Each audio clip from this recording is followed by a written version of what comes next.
Hey guys, and welcome back to Betwixt the Books. We are here with a cheeky bonus episode where we're gonna do the fun mid-year freakout tag.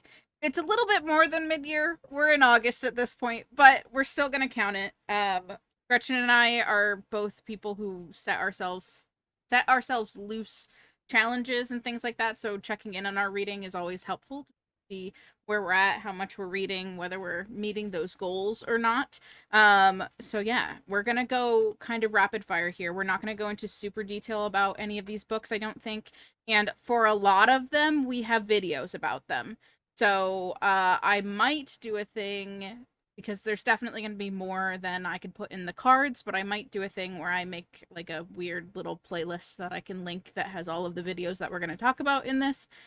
Well, I'll do that. I'll commit to doing that. I'm saying I'm doing it. I'll say it right now. That I'm gonna make a playlist. So if you would like to see all of the videos wherein we talk about the books that we're gonna be mentioning here, as long as there is content for it, I will link it for you to look at.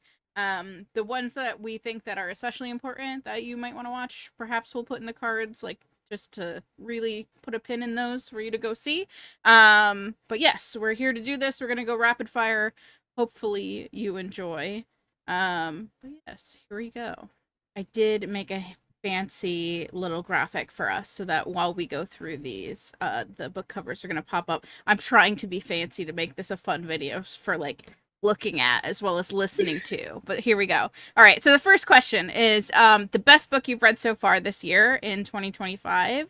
For me, that is going to be Our Wives Under the Sea by Julia Armfield. I've actually had a couple of 5-star books, but I think out of all of the ones that I've read so far this year, this one is the one that like I really deeply loved. I wound up talking about this one in one of our reading roundtables, so I will link that video up above if you want to hear my full thoughts on this one. But for me, it's Our Wives Under the Sea. So, unlike Michaela, I have one 5-star read this year that I wanted to tell you guys about, and we just put the review up. So, that is One Day Everyone Will Have Always Been Against This by Omar El Akkad. This is a book about the Western response to the genocide in Gaza, and it is just mind blowing as a book, as a piece of culture, and it's such a necessary read. That I just have to tell everyone to read it. And so you can go see our brand new review of that to hear us talk a lot about it. The next question is the best sequel you've read so far this year. I am not known for reading series. I am a standalone person, so I don't have a whole lot to choose from.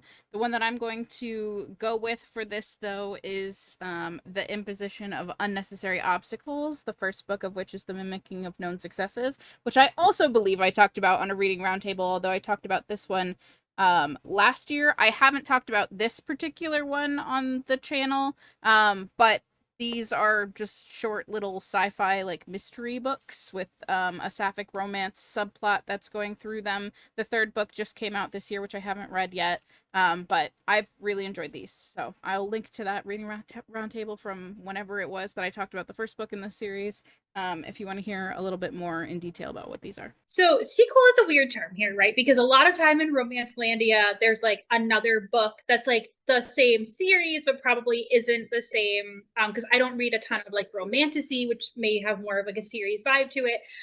So I'm talking about like a companion book. Last year, I reviewed Under Your Spell by Laura Wood. There's a whole review on that.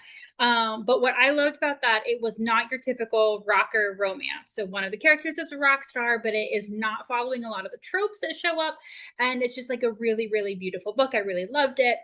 This year, Laura Wood put out Let's Make a Scene, which is a second chance romance. And you guys know I love me a second chance romance between two people who are Hollywood actors. And it's very, very little connection to Under Your Spell. The characters from that book show up in like one scene, but it goes back and forth in time. It's really interesting and lovely, and the characters are really funny. There's a prank war at one point. So I really loved it. I think both of these books, companion or not, are really worth the read. The next question is a new release you haven't read yet but want to. For me, I don't have a physical copy of it, but I would like to read The Library at Hellebore by Cassandra Khaw.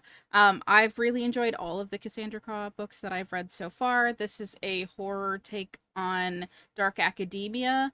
A bunch of people are at a school, and when they graduate, the faculty eat the students. So they don't actually get to graduate, and it's about a group of students who have barricaded themselves in the library and are attempting to survive past graduation. So I'm intrigued. I would like to know what's going on there. Seems like a waste of your life if you're educating your food. I But, don't know. okay. Maybe they taste better, how smart they are. For me, as many of you know, I have loved every single Emily Henry book that I have ever read, including but not limited to my favorite, which is Happy Place, which I have reviewed and gushed about on the channel. But I still have not read Emily's latest book, Great Big Beautiful Life. I'm really excited to do that, but my life has been not big or beautiful. Well, very big, not very beautiful, maybe. And there's just been a lot going on. So I'm just like really excited to sink into an author who to me has never written a bad book. Like, right, some are better than others for sure, but like I've loved every single one of them. So I can't wait to dig into that. The next question is most anticipated release for the second half of the year. It's gonna be weird because this book hasn't come out yet, but I actually do have a physical copy to hold up because I have a physical ARC that someone sent to me. But I would very much like to read Joe Hill's new book. If you don't know, Joe Hill's my favorite horror author. I had a lovely friend who went to ALA and snagged this and sent it to me, which is so delightful. This one also has dark academia vibes. A guy gets conned into stealing rare books from his college library, and in order to get out of that, he and some friends decide to summon a dragon out of a like Necronomicon type book. But now they are tied to a pact where they have to sacrifice someone every year, or else the dragon will eat them.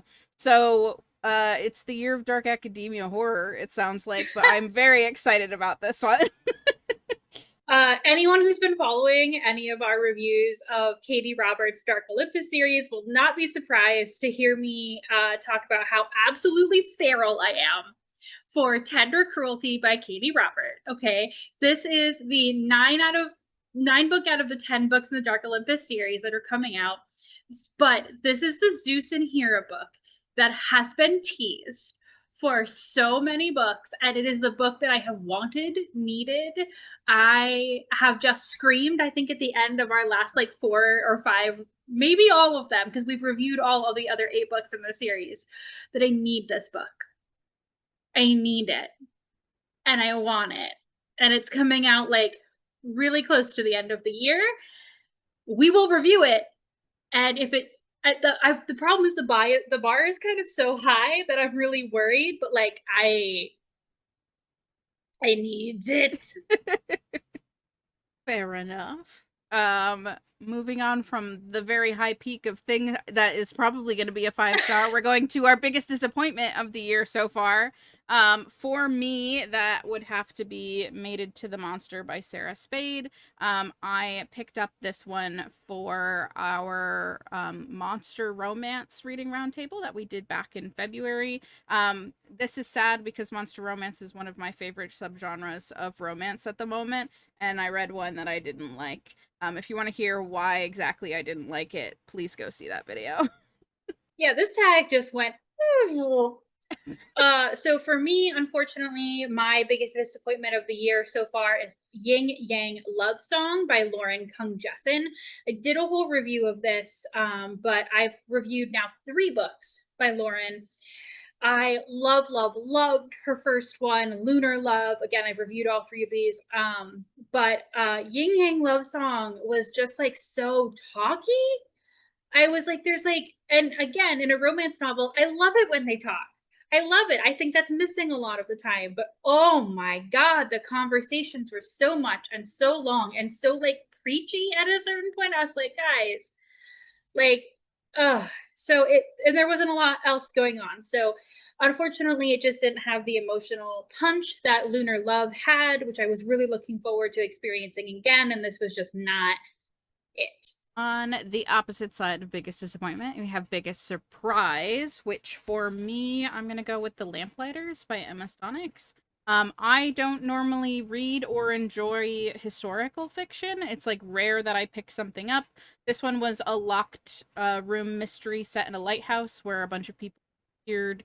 The lighthouse keepers disappeared, and it follows both the story of those lighthouse keepers leading up to the events of their disappearance, and then several decades later, the women that they left behind. And I really enjoyed this one.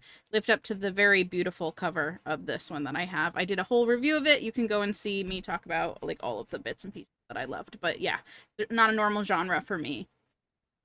Biggest surprise for me is it's a weird surprise because it's a genre that I have read a lot of in the past, but I hadn't read a lot of recently. So, in a reading roundtable where we did LGBTQIA nonfiction, I read Secret City: The Hidden History of Gay Washington by James Kirchick. I was not sure how I was going to feel about this one because I haven't been reading like a ton this year. I'm like at the lowest ebb I think I've been in like a decade for books read this year. This was a very chunky, like 500, 600 page book, and it was a more standard history. I've been reading a lot more when I have been reading nonfiction, like political science kind of a thing. But this was like a very, and again, I don't want to say standard because it's so interesting and there's so much good stuff in it. But like a history where it's like, okay, and starting here in this era of Washington D.C.'s history, we're kind of going to go forward in time, and there's a lot of people and a lot of events. I loved this book. It was so great for someone like me who is a history buff, who's read so many books about the different time periods this book marches through and the history that I mostly hadn't heard, right? And I was like, why was some of this not included in like the other history books that I read? And of course, the answer is that these characters were, or these people were gay. And, you know, this was gay related history. They didn't want to talk about it. um, you know, marginalized, I know, literally marginalized history, maybe in a footnote, right? But yeah, I was so surprised not only that like not necessarily maybe that I enjoyed the book because I always enjoy history, but like how into it I was and how much I wanted to read it. And I'm like texting our group chat, like, you won't believe the newest thing I learned. Because I hadn't been that excited about a history book in a really, really long time. So I'm so glad that we did that challenge. I'm so glad that we did that as a reading roundtable. And I'm so glad that I took a chance on this book, even though I was like, there's a really solid chance that I won't finish this. I absolutely did. I ran through it. It was so good. Okay, the next question is favorite new author. This one's a little bit rough because most of my like really like top favorite reads were authors that I have some relationship with before. The only one that I really read that was a new to me author was Erica T. Worth. I read The Haunting of Room 904. She is an Indigenous horror author, and I read this one in audio from the library, so I don't have a physical copy of it. It was a interesting story about a psychic whose sister died in a weird way that involved a cult and like a possible haunted hotel room, and she is attempting to solve the mystery of that before she or anyone else in her family gets trapped in this room because the cult is still doing cult stuff. It had to do As with they some, do. yeah, you know, as they do. It has to do with some colonialism things like you would expect. I believe she only has one other book called White Horse, which I think I have a copy of, although when I went looking for it to hold it up, I couldn't find it. It's somewhere. I have a lot of books, guys. I have so many books. So I can't fully say that this is a new favorite author because I've only read one, but I enjoyed the one that I read. So my new favorite author is also a kind of a little bit weird, but this when I heard this prompt, this is the person that stood out to me. And the book in general that is the first one that I read this year is Money Lies in God: Inside the Movement to Destroy American Democracy by Catherine Stewart. Catherine Stewart has been really highly recommended to me before, specifically for her book The Power Worshippers. But that book, like, wasn't available on audio from the library, and this is her new one, and so this is the first one that I've read. And it can be a little bit tricksy when people are like, oh, this author is really, really good. And then, maybe you don't share the same opinion or something like that. But I really loved Catherine Stewart has been researching the like religious right for like over a decade or more, and she's written a number of books. And it's one of those things where her commitment to understanding the humanity of this topic and the people who like make up like this group that we just like give one label when there are really many, many different types of people, which is really incredible. And sometimes I think something that's lost when people have been like, especially in this moment with a book that this has this title, which I'm sure was for sales purposes. But yeah, I was just like so enraptured by her ability to bring herself in, bring the facts in, bring people in, and really keep this a really interesting story that had a lot of humanity in it on all sides. So this is an author who was recommended to me, and now I understand why. I second that. All right. This next question is going to be a difficult one for us because neither Gretchen or I really do this, but it is newest fictional crush. The way that I'm going to interpret this question, and I think Gretchen is doing it the same way, is which like romantic lead is the best in the romance that you enjoyed, or like that you enjoyed the most. Because in general, we don't want to kiss them. We want them to kiss the person they're trying to kiss in the books that they are in. So if you see that, for me, that would be Sarkis from Sword Heart. It over here so there's a little bit more space by T. Kingfisher. We have a full review of this one up on the channel, so you can go and see our full thoughts on this romance and the things that we really enjoyed about it. It was a very strong one, I think, and I think the strongest that we've given a fantasy from T. Kingfisher. I think we rated this one higher than the others that we've read before, at least in fantasy. I think enjoyed her horror in general, but there's a full video all about that. So we didn't plan this in advance because like we each came with our answers. And I also said to Michaela, I was like, so first of all, I'm very hard on romance, like heroes. I usually have some problem with them somewhere. And so I was like, the first one that comes to mind is Sarkis from Sword Heart by T. Kingfisher.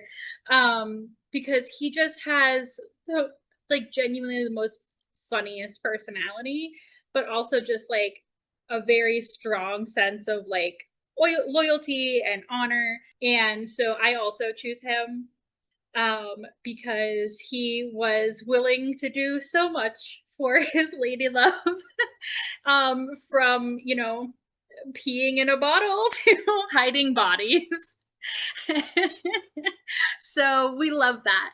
A+ hero in a story for sure. All right, the next question is newest favorite character.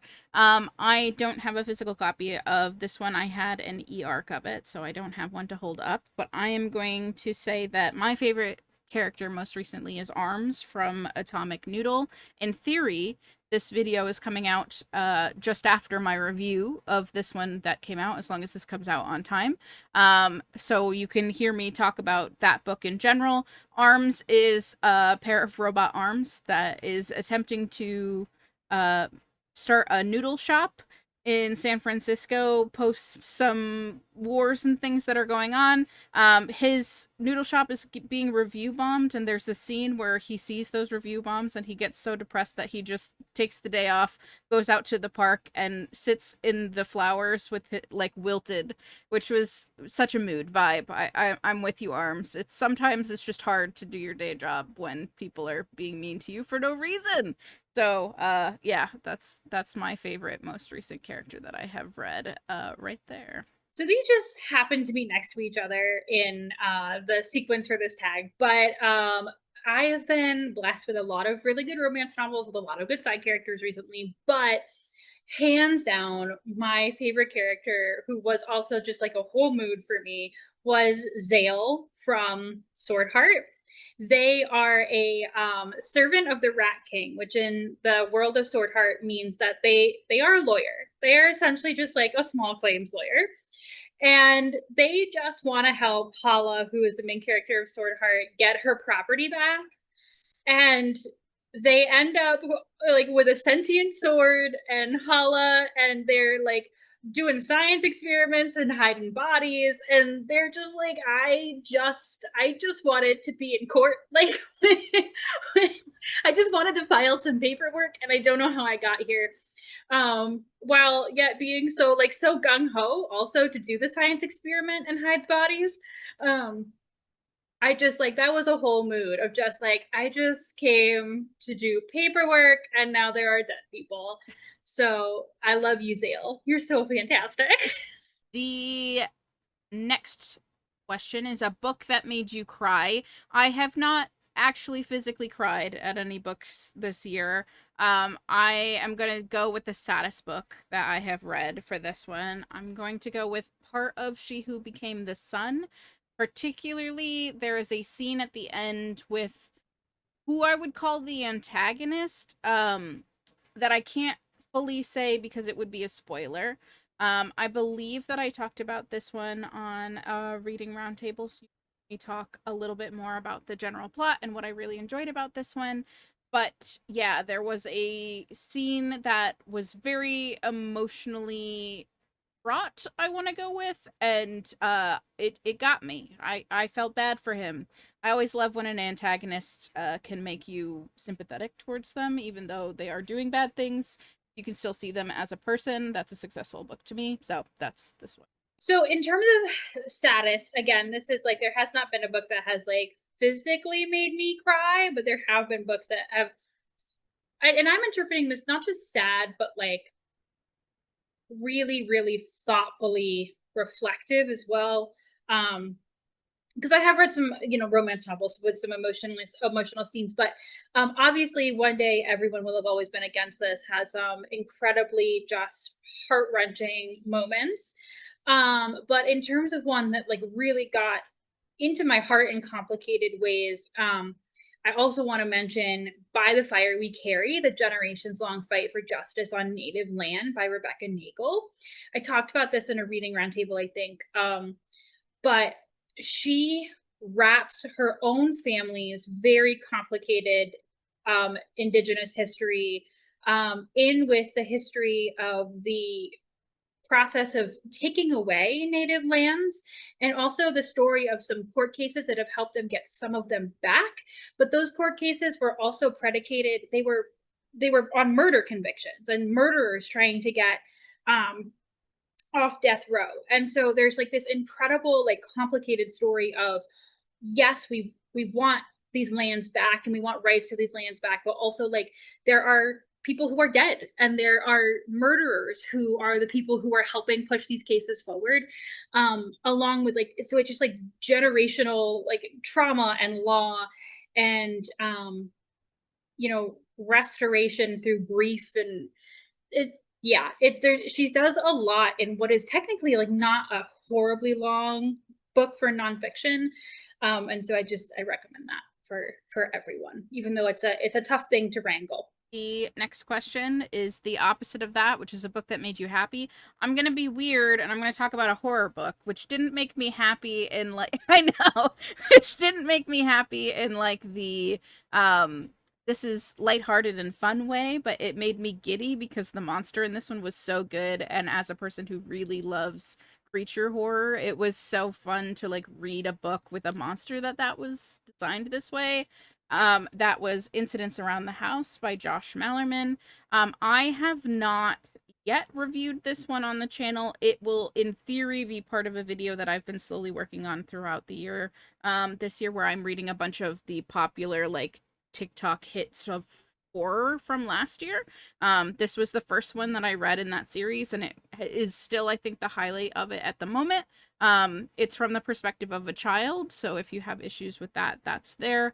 But the other mommy in here is such a good creepy creature that just really it's spooky-ooky, and I loved it. It made me so happy. So if you are like me and you enjoy a good creature, this one might be a good one to pick up. So my happy book is Beg, Borrow, or Steal by Sarah Adams. Now, when I first read this book, I didn't realize it was the third in like a series called Rome, Kentucky. I've not read the first two books.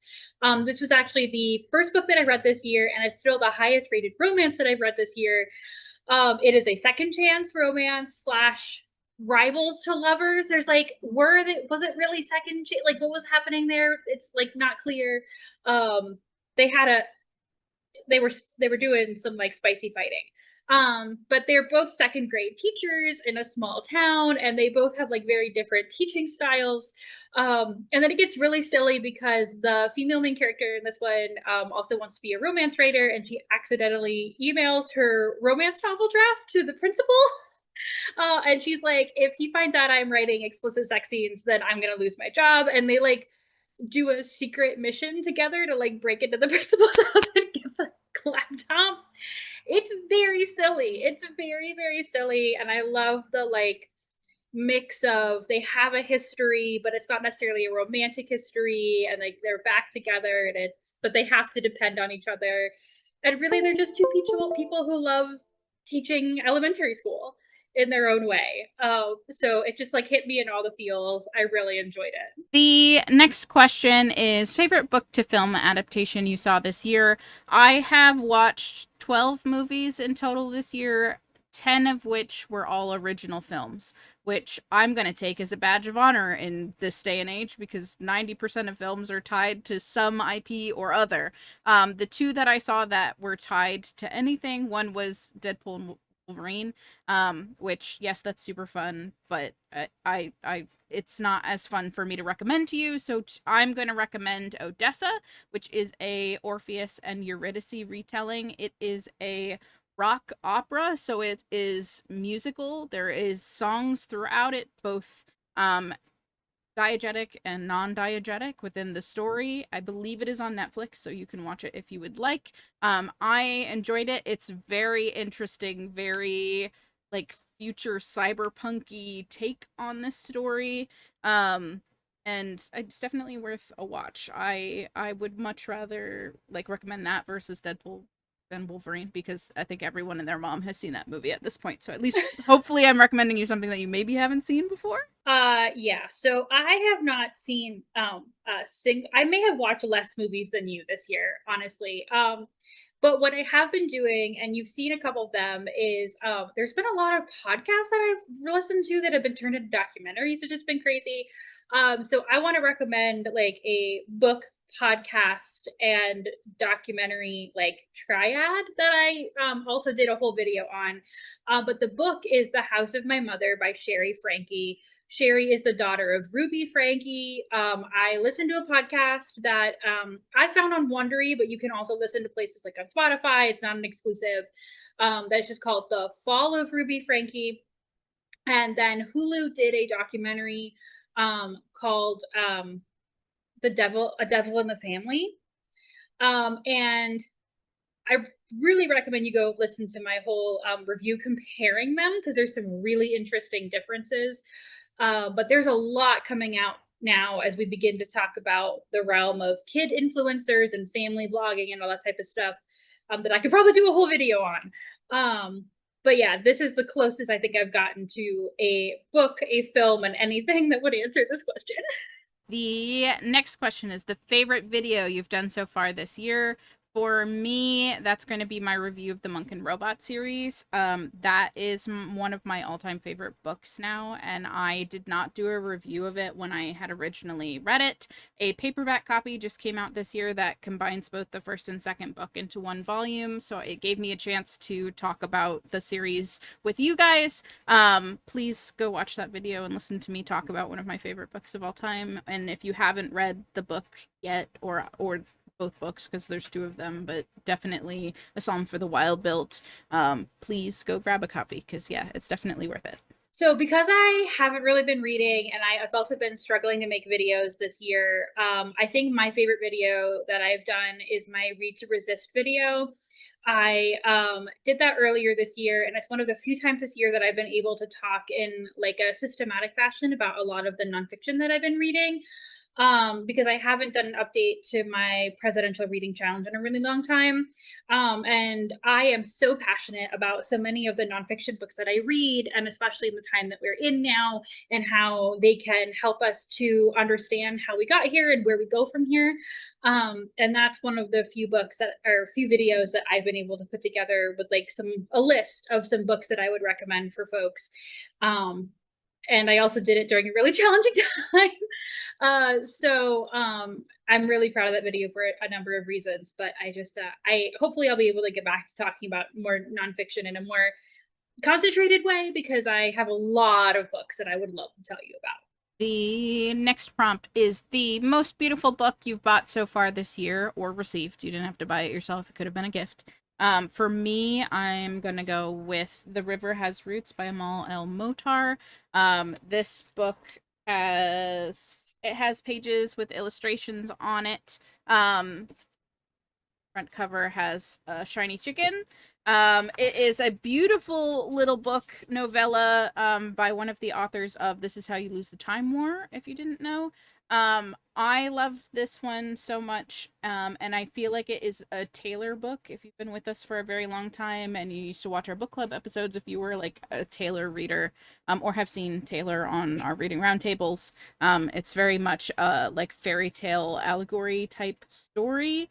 If you like weird fairies and people changing into trees and things like that, this is definitely one for you. It is just a beautiful book to have. I did also listen to the audiobook at the same time as this, and it is also, I think they're called like 3D audiobooks or something like that, where there's like music and like sounds that have to do with what is happening in the story as well. So that is also a beautiful a beautiful auditory experience. So just there was a lot of production value put into this one. So for me, that would have to be why it's the most beautiful one. Okay, so not counting books that I have bought for my degree, which are never beautiful, because academic books have the cover quality of zero usually. Um, Sometimes they're just like a color, and that's it. I bought three books. I bought These Summer Storms by Sarah McLean, which has a beautiful beachy cover. And I bought that because I went to a signing, and I have her signed it to me. I bought Lawless by Leah Lippman, which is a pink cover with a gavel on it because it's about the Supreme Court. And I bought that signed, and had it shipped from a local bookstore in DC. Uh, so beautiful being the requirement here, I have to say the third book that I have bought this year, which is Tamora Pierce's Song of the Lioness, book one. And this is the graphic novel adaptation of one of my favorite series when I was a kid of all time. I have met Tamora Pierce, the author of the original book, multiple times. I've taken writing classes from her. I own all her books, and this is brand new. And I am so excited to see this just still out in the world. And this will be a book that you will see me read on a future reading roundtable that we have coming up.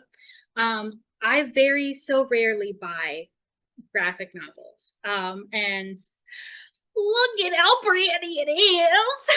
I'm so excited. And the last question, what books do you need to read by the end of the year? I took this very literally and picked the next book that Gretchen and I are going to be reading together for one of our reviews for one of our reading challenges, and that is Reservoir Bitches by Dalia de la Cerda. We have as one of our reading challenges for this year to read a book translated to English from a country considered part of the global South. This one has the author from Mexico, so it is a Mexican author. That's what that means. Sentences. I can speak English, maybe. Anyway, so you'll see a review of this one coming up soon as well. Hopefully, as long as Gretchen can get her copy from the library back. There was a little bit of a wait list. This one was, I think, longlisted for the International Booker Prize the year that it came out. So it is still quite popular in the readership. It is feminist short stories. So if that sounds like something that's up your alley, this one might be one to keep an eye out for. So here's the thing with this question. I also have to read Reservoir Bitches for the next book that we're reading together. For the next reading roundtable that we're reading, I have to read this. For another book that we're going to read together, there's Tender Cruelty. These are all books that we spoke about. So instead of trying to pretend that I know really what I need to read for other things that we have coming down the pike, I thought that I would ask for your recommendation. So one of the challenges that we still need to complete by the end of the year is to read an Indigenous fiction book. Now, do we have some ideas? Yes, absolutely. But we would love to hear from you if there is a Indigenous fiction book that you have read and enjoyed. It does not have to have come out this year, right? It can have come out at any time. Please let us know down in the comments, because we are still deciding. And unfortunately, there are so many books that we want to read. It would be really helpful if we had some suggestions on things that other people have enjoyed. So if you have made it to this long in this very long video, we really appreciate it. Thank you for enjoying all of the hard work Michaela puts into these graphics. But please do stop by down in the comments if you have any other, like you like some books on our list. Maybe you had a different opinion. Who knows? These are only but ours. But yeah, please leave an Indigenous fiction book recommendation down in the comments. Because we know we have to read one, but we also have to pick one. And that is the harder part. So give us a hand. Thank you for watching. And we will be back with more reviews. We have, like I said, the reading roundtable coming up that this is for. Is to read a book that reminds you of your childhood. So you already have a sneak peek at that, and come be surprised by the other 3 books that are there. So we will see you then. Thanks, guys. Bye.